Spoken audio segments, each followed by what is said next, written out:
CFTC Chairman Rachelle Behnam weighing in on the key issue of regulation and whether that would have prevented the FTX collapse. Take a listen.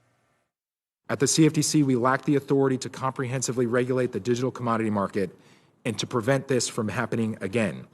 We must be provided appropriate authority by Congress. And without new authority for the CFTC, there will remain gaps in a federal regulatory framework. And Rachelle, it's been interesting to see this hearing play out. Certainly been going on for a while now, but we have been watching this specifically because this revolves around the Digital Commodities Consumer Protection Act. And it calls for the Commodity Exchange Act to be amended so that the CFTC would have oversight over spot digital assets. We're talking specifically crypto. But an interesting wrinkle we should point out in all of this is who's actually chairing the hearing.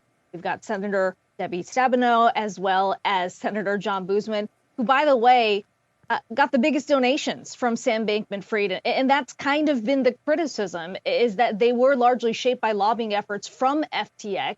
They have been pushing this regulation specifically. The argument so far, at least in the hearing, is that if, in fact, FTX was under that umbrella, if the CFTC had more authority, well, maybe this wouldn't have happened.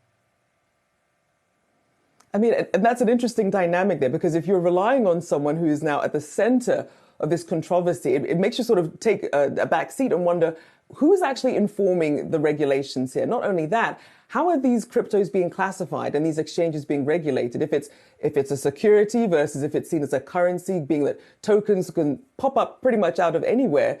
At what point does Bitcoin differentiate itself from some of these other cryptos that are popping up that perhaps aren't being used as a security? So I think unless they have a clear definition, this whole problem of who should have oversight is going to continue to be an issue, and we're going to continue to see these gaps. And of course, reliance on some of these big personalities like in SBF. There are other voices in this space, but obviously he was that leading voice that we kept seeing at the forefront of this. So to see this fall from grace, I think it puts regulators in a very difficult position.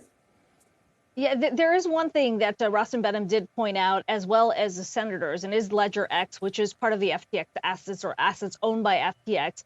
They have specifically highlighted this because this is the one that was actually registered with the CFTC. They've pointed out the fact that it is still very solvent, that it has a good balance sheet, responsible management in their words. And Rachelle Behnam saying specifically, this is because the CFTC can have a conversation with Ledger X on a daily basis. There's direct communication with Ledger X. He says custodians themselves, along with Ledger X, are able to identify customer property, customer money, essentially using this as an example to say, if those other assets that were owned by FTX were registered under the CFTC, this would not have happened. Now, that's still a big question mark. And we heard Rachelle Behnam say, look, with the regulations the way they are right now, the CFTC would not have had authority over FTX to really prevent this kind of collapse that we've seen over the last few weeks. But it's an interesting argument because we're going to see different slices of this regulation debate take hold. And this is really one of just many hearings certainly to come on the Hill.